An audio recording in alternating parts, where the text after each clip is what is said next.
দিগন্ত সংবাদে স্বাগত আরেকবার। প্রায় 1 কোটি জন অধ্যুষিত কুমিল্লায় রয়েছে 200 ইটের ভাটা। ফসলি জমির ওপর এবং জনবসতির মাঝে অবাধে গড়ে উঠছে ইটের ভাটা। ফলে পরিবেশ বিপর্যয় হচ্ছে, হ্রাস পাচ্ছে জমির উর্বরা শক্তি। আইনকে বৃদ্ধাঙ্গুলি দেখিয়ে এসব ইটভাটা গড়ছেন অসাধু ব্যবসায়ীরা। কুমিল্লা থেকে বিস্তারিত জানাচ্ছেন খালেদ সাইফুল্লাহ।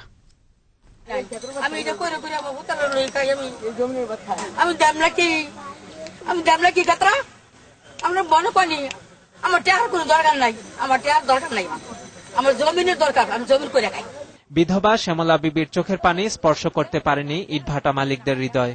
দেবিদ্বার উপজেলার চন্দ্রনগর ও বারুর গ্রামে রাস্তার দুপাশে সবুজ ফসলের মাঠে গড়ে উঠেছে দুটি ইটের ভাটা। গ্রামের সহজ সরল মানুষকে নানা প্রলোভন দেখিয়ে চলছে জমি দখলের চেষ্টা। জমির দাম এখানে 5 থেকে 6,000 টাকা বার্ষিক। তো তারা একসাথে দ্বিগুণ বাড়াইয়া 5 বছরের টাকা একবারে দিয়া এরকম ভাবে বলাই নিচ্ছে। এদিকে যারা ইটের ভাটা সরিয়ে নেওয়ার পক্ষে কথা বলছেন তাদের হুমকি দেওয়া হচ্ছে। যুক্তি দেখানো হচ্ছে ইট ভাটার পক্ষে। মালিকরা হুমকি দেয়, মোবাইলে টেলিফোন করে হুমকি দেয়। তারা বাড়িতে থাকতাম, তারা আজকে রাতে নাকি আমরা কাইটা কুচি করবে। এগুলো কি আপনারা জনগণের কাছে আমরা পাইবো? ব্রিকফিল্ডটা হলে আমাদের এলাকার উন্নয়ন হবে, প্রতিষ্ঠান হলে লোকজন কাজকর্ম করে চলতে পারবে, খাইতে পারবে এলাকার লোক।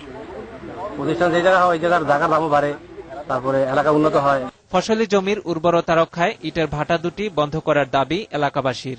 এখানে যদি পাশে দুইটা ভাটা যদি হয়ে যায় তাহলে পরিবেশের বিরাট ক্ষতি হবে। যদি ব্রিকফিল্ডটা হয় তাহলে আমাদের নার্সারি নষ্ট হয়ে যাবে। এই ব্রিকফিল্ডের জন্য আমাদের খুব সমস্যা হয়, পরিবেশ দূষণ হয়। তাই এই ব্রিকফিল্ড যাতে না হয়, আসলে আবাদটি কমে যাবে। পরিবেশ অধিদপ্তর থেকে অবস্থানগত ছাড়পত্র এবং প্রশাসন থেকে ইট পোড়ানোর লাইসেন্স নেই ভাটা দুটির। এছাড়াও 3 ফসলি জমি ধ্বংসের অভিযোগে গত 3 জুলাই ইট ভাটা স্থাপন এবং কার্যক্রম বন্ধে মালিকদের চিঠি দিয়েছে পরিবেশ অধিদপ্তর।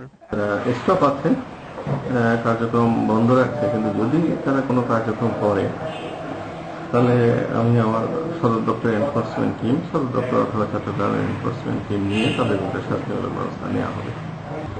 ইটভাটা নিয়ন্ত্রণ আইন 1989 অনুযায়ী জনবসতির 3 কিলোমিটারের মধ্যে কোনো ইটভাটা হতে পারবে না, কিন্তু দেবিদ্বারের এই 4টি গ্রামের মাঝে গড়ে উঠেছে 2টি ইটভাটা। এলাকাবাসী চাচ্ছেন শিগগিরই প্রশাসনের হস্তক্ষেপে ইটভাটাগুলো এখান থেকে সরে যাবে। খালেদ সাইফুল্লাহ, দিগন্ত টেলিভিশন।